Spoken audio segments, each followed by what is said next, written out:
Bismillahir Rahmanir Rahim. Alhamdulillahi Rabbil Alameen. Wassalatu wassalamu ala Sayyidil Anbiya wal Mursaleen. Amma ba'd.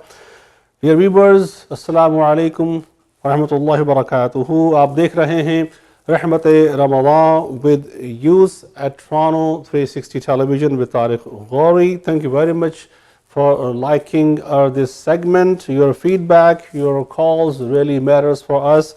Alhamdulillah, we have prepared this special segment for all our children, all our youth, addressing their questions. And yes, the past three segments, Alhamdulillah, we enjoyed a lot the questions from Sheikh Abdullah. And today we have three young fellows. They are amazing individual, mashallah. They are a student of School of Islamic Legacy, Canada, mashallah. So let's have the introduction first. So who is Ali? My name is Ali. Okay, Ali, tell me about something about yourself. I'm 12 years old. I'm in grade 7. Okay, mashallah. Do you like to welcome Ramadan? Mashallah, how do you feel? I feel happy. You feel happy? Mashallah. Yeah. And where's this little girl in the middle sitting? Aima, bete. What is your hobby? What do you like the most? I like riding my bike. Okay, mashallah. Thank you very much. And who is this guy? My name is Qasim. Qasim, bete. Qasim, tell me something about yourself. I'm 12 years old and I'm in grade 7.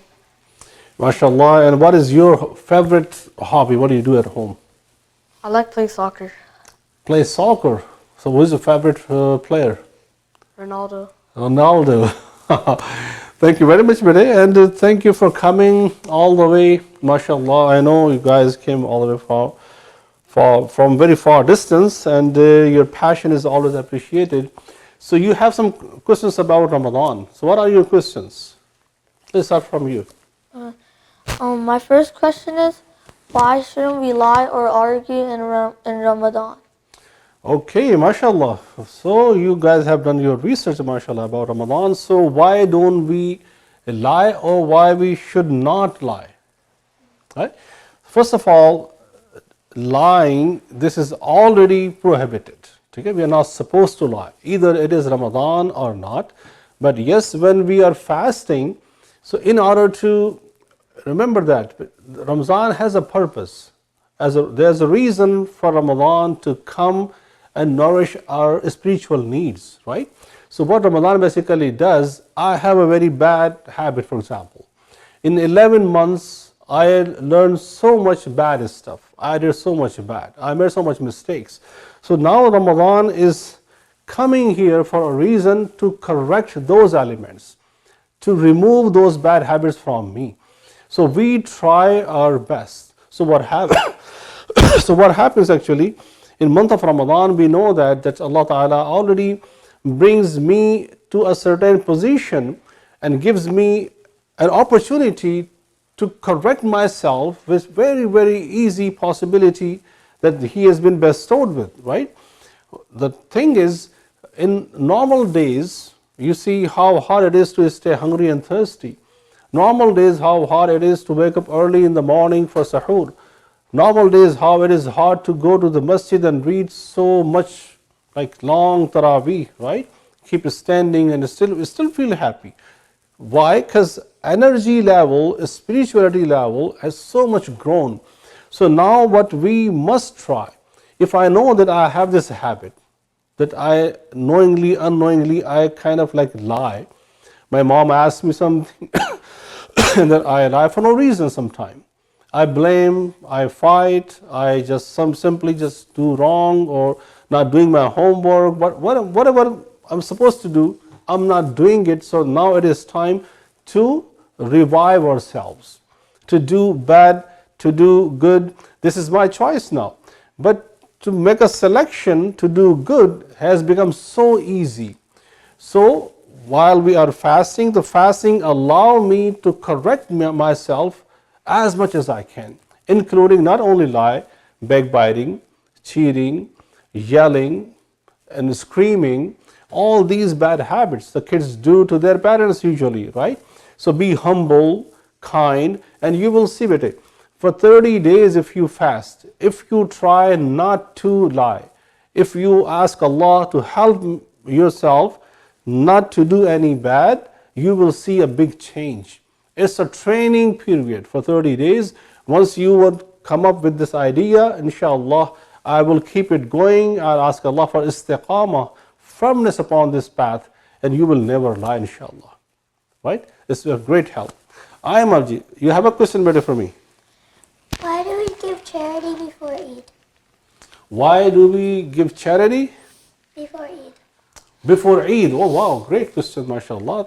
Yes, charity is such a great act of our deen. Paying zakah is fard upon people, those who are sahibe nisab. I'll tell you later, inshallah, what is sahibe nisab.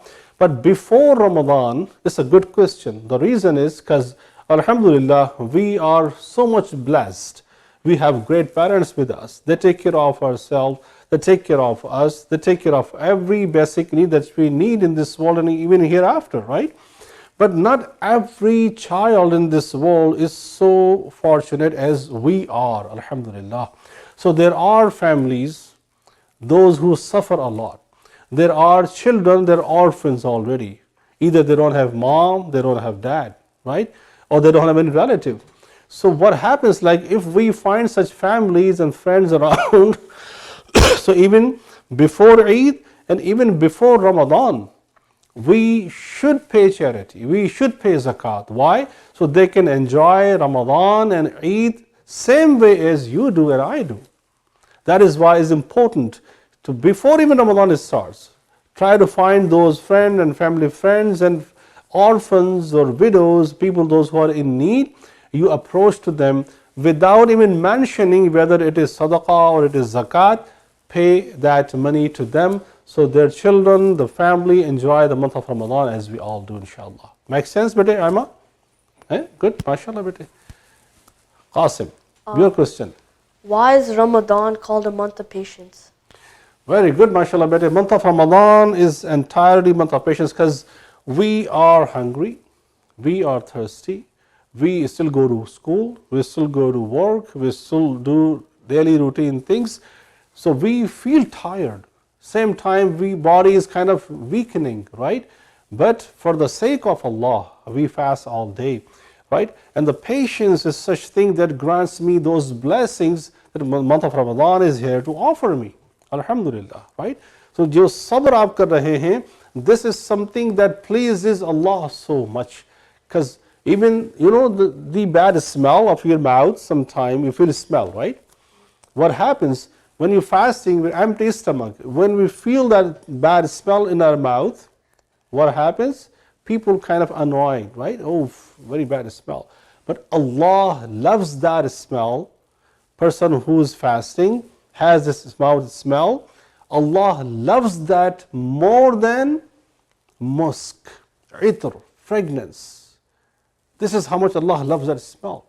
Means if you are going through with something that you feel tired, you have something like, oh my goodness, it's still 2 hours to go before iftar happens, something, but you, to please Allah subhanahu wa ta'ala, you have patience. Allah loves that mindset, Allah loves that energy, Allah loves that particular moment of your life that when you only for the sake of Allah keep yourself away from drinking and eating, watching, doing anything bad. It makes sense? MashaAllah. Nazir Ikram, thank you very much again for being with us. Ali, Qasim, Aima, they had very good questions, inshallah. And we have some more questions coming from them. Keep watching Rehmat Ramadan with Youth at Toronto 360 TV with Tariq Ghori. Assalamu alaikum wa rahmatullahi wa barakatuh.